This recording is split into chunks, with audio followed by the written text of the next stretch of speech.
Next அன்னைக்கிட்ட ஒரு empty box இருக்கு. சரிங்களா? முக்கியமான கவனிங்க. இதுல ஏதாவது இதுவே இல்ல எம்டி பாக்ஸ் கவனிங்க. நம்மளுடைய தலைப்பு என்ன? நான் ஜெயிப்பேன். நீங்க யாரு?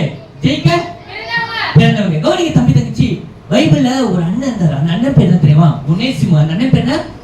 ஒனேசிமு. அந்த அண்ணனை பத்தி பைபிள்ல சொல்லும்போது முன்னாடி அவர் யாருக்குமே பிரயோஜனம் இல்ல. பிரயோஜனம் இல்ல என்னது இங்கிலீஷ் தமிழ்ல எதுக்குமே உதவாக்க, யூஸ்லெஸ். என்னது? நம்ம கூட வீட்டுல திட்டுவாங்கல, நீ யூஸ்லெஸ், நீ முட்டாளு, எதுக்குமே லாக் இல்ல அப்படின்னு சொல்லுவாங்க. நம்ம டீச்சர் கூட சொல்லுவாங்க தம்பி தங்கச்சி. ஆனா அந்த அண்ணனுக்குள்ள அந்த அண்ணன் பேர் என்ன சொன்ன? ஒனேசிமு. அந்த அண்ணன் பேர் என்ன?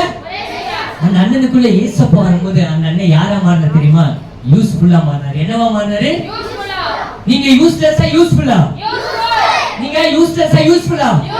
தம்பி தங்கச்சி, ஒரு வேளை நம்மளுடைய வாழ்க்கை இந்த மாதிரி பெருமையா இருக்கலாம். பைபிள் சொல்லுது உலகத்துல பார்த்தா முதல்ல பூமி என்னது?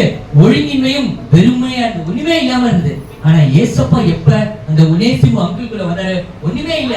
ஆனா அவங்களோட வாழ்க்கையில ஏசப்பா வந்தாரு. அவங்க ஏசப்பா என்ன தெரியுமா பண்ண வச்சாரு? அவங்கள ஆசீர்வாதங்கள் எடுக்க வச்சாரு. என்ன வச்சாரு? ஆசீர்வாதம். உங்க வாழ்க்கையில நீங்க ஜெயிக்கணும்னு யார் வேணும்? உங்க வாழ்க்கையில நீங்க ஜெயிக்கணும் யார் வேணும்? அதான் ஏசப்பா கொடுக்கிற சாதாரண ஆசீர்வாதம் இல்ல, எடுக்கிற வர ஆசீர்வாதம். ஏசப்பா வாழ்க்கையில அனுமதிப்பீங்களா?